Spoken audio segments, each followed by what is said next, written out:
everybody, j'ai aujourd'hui l'immense privilège de recevoir le grand professeur Jérôme Lejar, spécialiste de l'insuffisance cardiaque. Alors d'une part, moi c'est Damien et pas Jérôme, et d'autre part, tu te détends car je suis pas encore professeur, mon canard, et ce qui va suivre risque de confirmer cet état de fait. Alors Dame, si tu permets que je t'appelle Dame. C'est légitime, je t'appelle bien mon canard. Alors Dame, tu vas nous parler aujourd'hui de ton étude qui a fait grand bruit sur l'alcoolisation aiguë dans la prise en charge de la cardiopathie hypertrophique.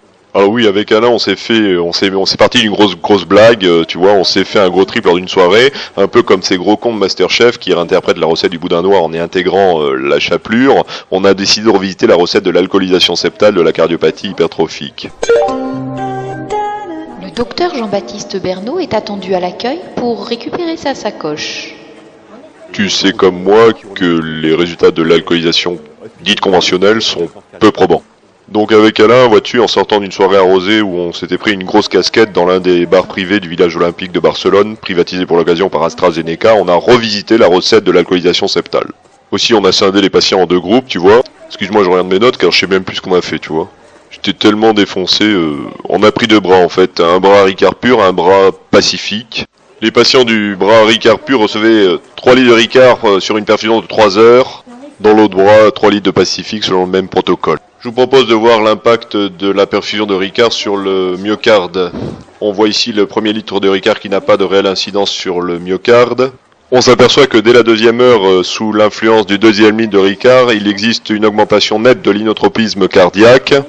Aussi, nous avons rebaptisé cet examen sur le mode humoristique, devrais-je dire, l'écho trop bu. Enfin, et pour terminer, devrais-je dire le clou du spectacle, avec sous l'influence du troisième litre de Ricard, une transformation de cette cardiopathie hypertrophique en une belle cardiopathie dilatée hypokinétique. Vous avez dû sacrément bien rigoler, hein, vous êtes des sacrés filous. Y a-t-il eu donc des manifestations adverses assez thérapeutiques? Ma foi, trash.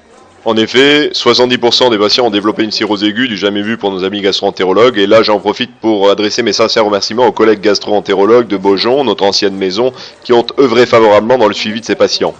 Alors en deux mots Damien, les conclusions de cette magnifique étude? Alors nous avons conclu que la prise intensive de Ricard en perfusion permet, c'est une avancée médicale, la régression nette de la cardiopathie hypertrophique au prix d'une dégradation de la fonction ventriculaire gauche améliorée par la resynchronisation.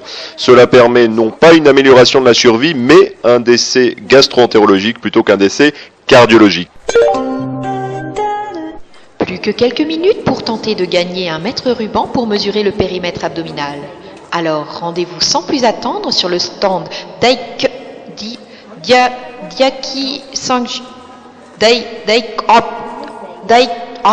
Fort de ce succès, nous avons soumis à l'Agence européenne des médicaments, l'EMA, une proposition d'aide pour le service médical rendu à ASMR niveau 1 en faveur du Ricard, avec son remboursement à 100% dans la cardiopathie hypertrophique.